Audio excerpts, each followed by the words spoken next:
Hi guys, I wanted to teach you about a different kind of artwork which is called pop art. Pop art is a type of art where artists do artwork of everyday objects. So some pop artists would make an artwork of maybe a soup can, or they would make an artwork of a clothespin. Those are just some examples. But a lot of pop artists chose to make artwork of food. So this week we're learning about pop art in art class. And pop art is artwork of everyday objects or popular objects.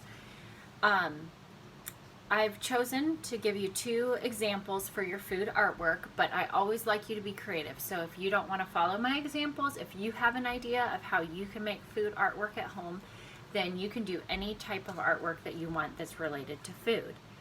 On the website, there's a couple artists and you can explore. Wayne Thiebaud is one of them.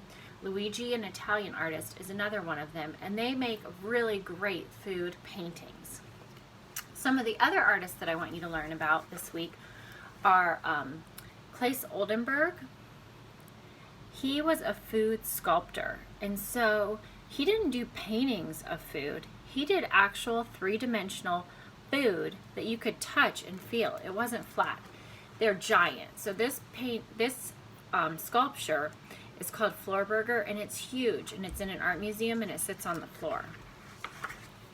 Here's an example of a piece of cheesecake, and this one is pretty giant too, and this is in an art museum.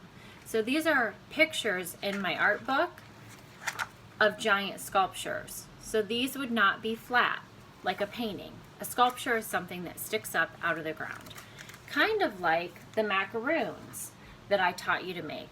So today we could learn how to make a macaroon by clicking on the video that shows how to make salt dough and then how to sculpt food out of this salt dough. So I wanted you to learn that artists make artwork of everyday things, just as simple as food. And since it was Thanksgiving, and I know a lot of kids love pumpkin pie at Thanksgiving, if you don't want to sculpt a dessert, you could draw a dessert. So I've also included a video of how to draw a three-dimensional piece of pie. So you're going to notice that we start with some basic shapes in the drawing lesson, and I teach you how to do some tricks that make it look like it's a three-dimensional piece of pie. It's not so flat. I also give directions on how to make a donut out of salt dough. You can use your watercolor paints to paint the salt dough when you're done, but you will have to let it dry for about a day, maybe even overnight.